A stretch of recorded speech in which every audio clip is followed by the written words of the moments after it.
If that was a manuscript, the keywords, I'm professor of health policy, so obviously I will add some keywords in this discussion.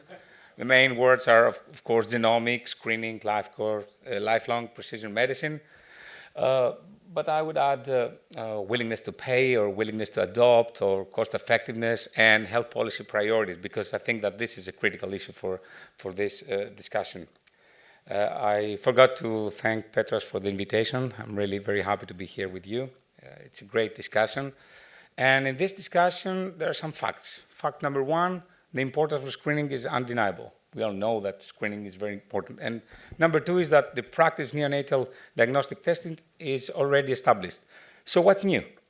What's new is that we are moving now from the established neonatal diagnostic testing approach to a screening one. And this is critical because we're talking about both symptomatic and asymptomatic newborns for critical conditions, to my view. Research all over the world is now looking into hundreds of conditions, as we heard before, on the management of which gNBS can have a meaningful impact, because we need to prove the impact and we need to prove cost effectiveness as well. As you can see, cost effectiveness evaluation is a critical part of the process. You see now at step 5, the program evaluation, we have a key question. What are appropriate outcome measures? What we will measure?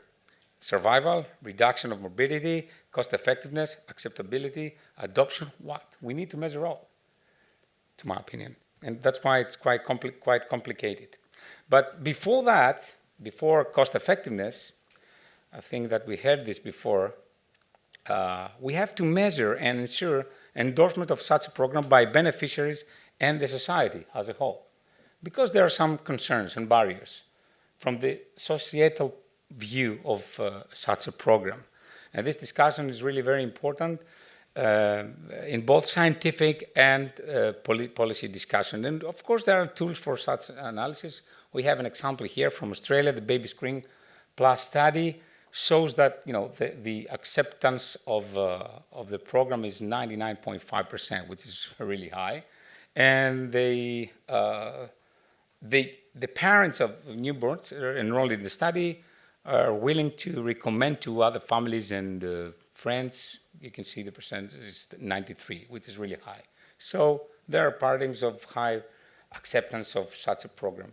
Of course, alongside this one, the endorsement, science and policy focuses on cost effectiveness of gNBS, which is still undecided. It's not clear to me because we need more data. Until now, of course, we know that this cost effectiveness ratio depends on the specific condition targeted and the screening strategy. For example, are we talking about a universal program or a targeted one?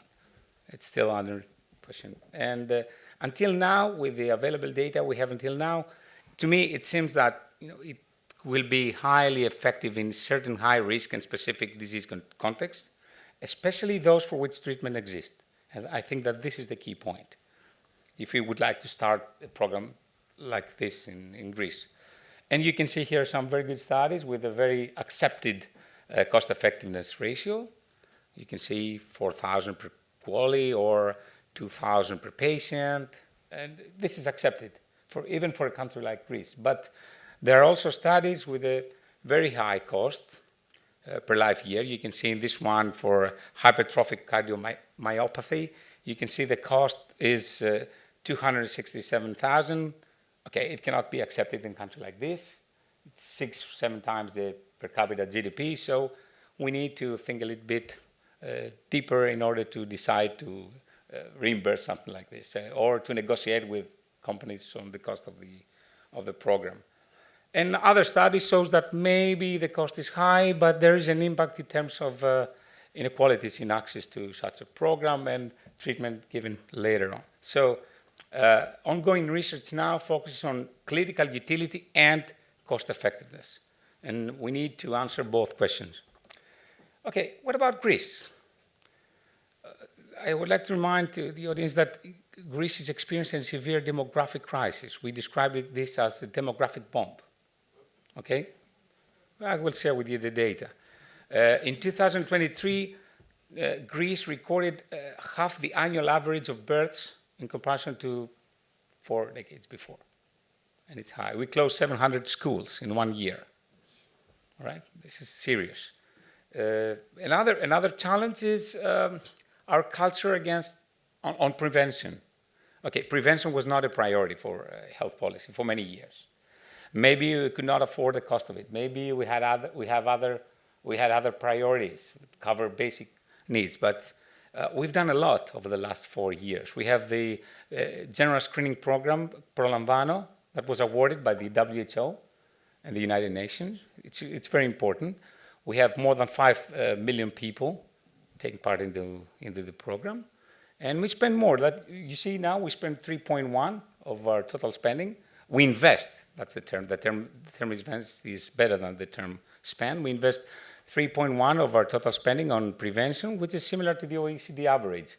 While a couple of years ago, we were spending only 1.3.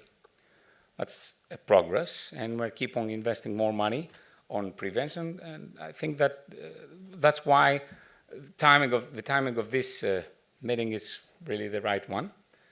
And it's a cultural change, because 1 to 5 used to visit a physician with no symptoms back in 2019. Now it's getting higher due to the Prolambano approach of a screening program.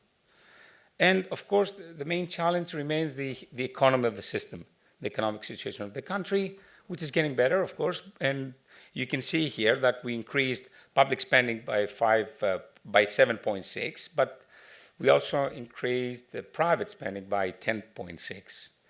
And the main challenge for this country is that there's a high burden, financial burden for households. We spend almost 40% of our total spending privately and 33% out of pocket, which means that there's no room for additional spending for healthcare, which means that the burden of such a program should be covered by the state. Manolis mentioned before that there are limited financial tools, but I think that we need to highlight and we need to prove, based on evidence, that it's an investment. So we just need to find the budget to run a program at the 0 point, and this program will save you money long term. In any case, for a country like Greece, but not only for a country like Greece, we need to analyze endorsement, patient preference, and cost effectiveness. We need to move from the traditional health policy approach to an evidence-based health policy approach. We've heard about evidence-based medicine many years ago. Now it's time for evidence-based health policy. So we need to analyze these three: endorsement, patient preference, and cost effectiveness, in order to be able to answer who pays, I guess the state, at what price, this is negotiable, and for what conditions. In any case, and summing up, I think that the question now is not if we will establish or introduce a program, a GNS program, but how and how soon. Thank you very much.